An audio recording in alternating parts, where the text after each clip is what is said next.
What's going on, everybody? This is your girl XO, effort times opportunity plus optimism. In the kitchen, you know me as your local vegan thought, treasuring health overall, teaching self-love.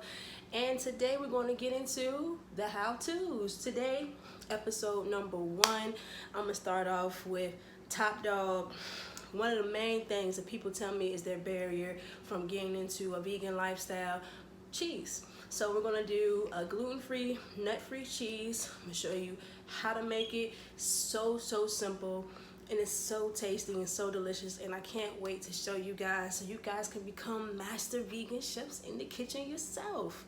Let's go. So we're going to go ahead and put the butter in there. So the amount of butter you use can vary between how much you want to yield. So I just basically build a block, because the one thing you want to remember is that your amount of butter and the amount of flour that you use has to make a balance for the thickness and the consistency when you add the milk, right? So if I want a large amount of thick, nice, gooey, ooey cheese, ideally you're going to want to have more butter in the pan. But since I'm just showing you guys this is a rough estimate of how much I have in the pan. And you can also gauge, you can also add more as you go.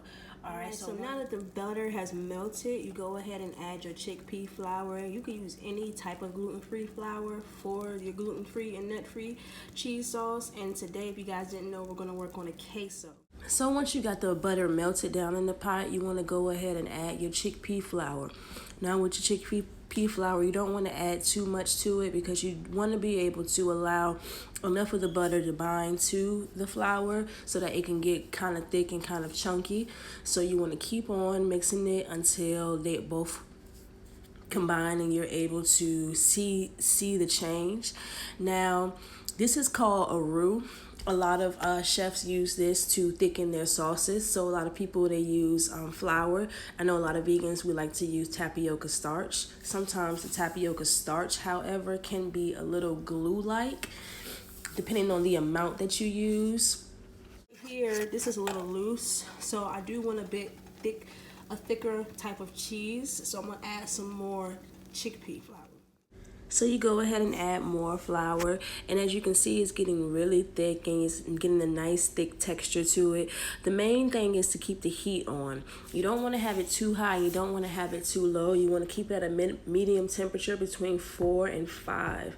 The heat is very important though, because it's going to be able to activate the flour, and so that it can able bind to the butter. Add the milk, and like I said, you don't want to add too much to it at first, because you want to be able to see how it's going to thicken. I find that chickpea flour is kind of the best flour for my personal liking, just when I make my gluten-free cheese sauces. Ideally, because it kind of gives an extra flavor. And if you've cooked with chickpea flour before, then you know exactly what I'm talking about. And a lot of people don't know you can use the chickpea juice in canned chickpeas when you're frying for your batter. So it's pretty versatile. I really do enjoy the chickpea. I just added more milk to the mixture, just so I want to be able to get that thickness that I would like. The temperature is very important, so when you're adding your milk, if you want to go ahead and turn it back down to 4, go ahead, so it doesn't expand too much. So yeah, once you get to a certain point in your mixture and you're adding the milk, you can go ahead and take it off of the heat, just to make sure it doesn't expand, like I said earlier, because of the heat, it can cause the flour to expand more into the mixture, and you don't want it to be too bready, so make sure you gauge in that. Our main concern at this point is just making sure we're mixing it and we're getting that texture down. Now, I don't want you guys to over obsess about the lumps. Yes, you have to work them down, and yes, you got to be patient with yourself. The heat is definitely going to help you guys, especially adding the milk.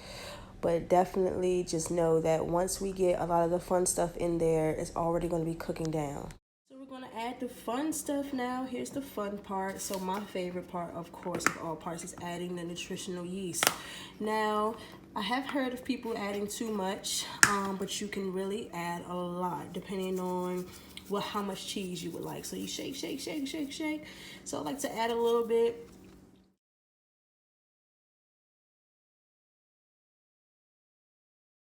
I usually add all garlic cloves.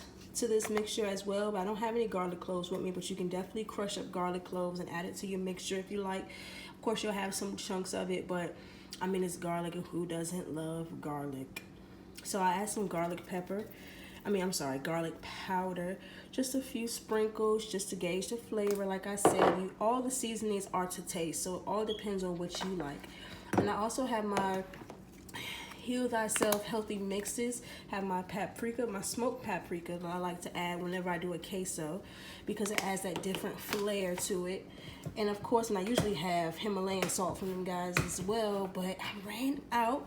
So I have some super fine pink Himalayan salt that I gotta add because with the salt you want to activate the flavor, but you don't want it to overpower.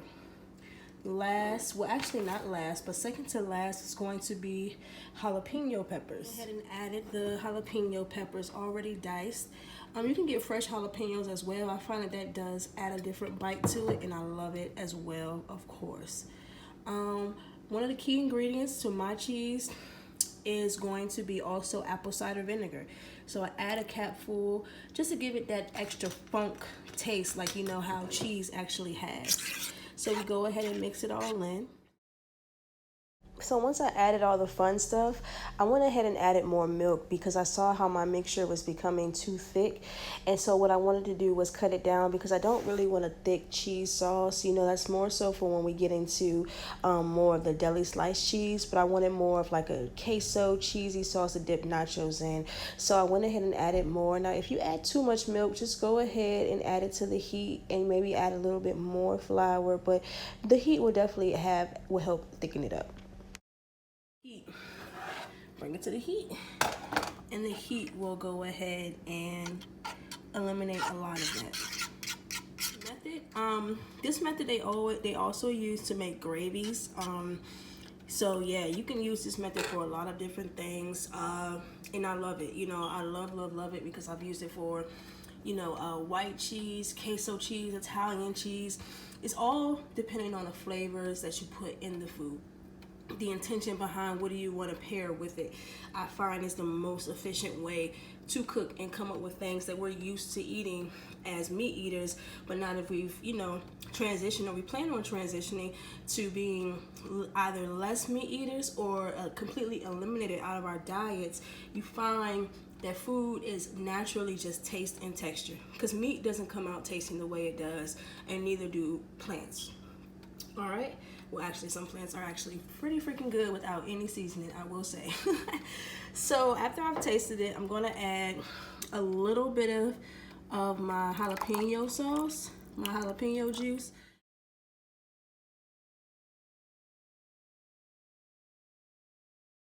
I'm going to add the red peppers, of course, and that's going to top it all off. And once we taste it, I'm going to see if we got to add any seasonings, but if not, we're good to go. So I went ahead and added the red peppers. I forgot to let you guys know I do add red cayenne pepper to the mixture just to give it an extra bite. So now that we have everything in there, we're mixing it down. We're going to turn the heat back up so we can get it to a good consistency and cook everything together. And then once we get to that thickness that we like, we're going to go ahead and take it off. This is the level of thickness I was hoping for. So we're good to go.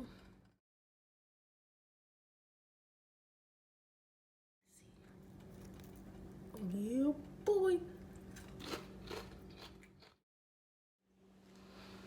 All right, so we just completed our mission. We got our queso, nut-free, gluten-free, just beautiful.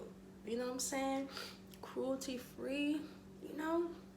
And it's delicious. Tastes like queso, you know, easy to make. Next video, I'm gonna show y'all, we're gonna get into how to make nut queso, nut cheeses. You know, we're gonna use cashews. I'm gonna show you how to do that yourselves, all right? So yeah, from here on out, expect to see a how-to video from Vegan Thoughts once a week. If you have any questions, comments, or concerns, please do not hesitate to reach out. Leave a like, share this post, do whatever, subscribe to the channel. You know what I'm saying? Show some love, but definitely comment if you have any questions, comments, or concerns. Also, June 25th, 11 to 3, I will have in-person cooking courses. So if you're interested in being around, hanging out, vibing, you know what I'm saying, and cooking, because that's what we're going to do. We're going to be cooking and we're going to be eating. Yes, hands-on stuff. Exactly. You're going to learn a lot, but you're also going to do a lot as well. So yeah, make sure you check us out. Vegan Thought, Treasuring Health, Overall, Teaching Self-Love. This is your nut-free, gluten-free queso. Peace.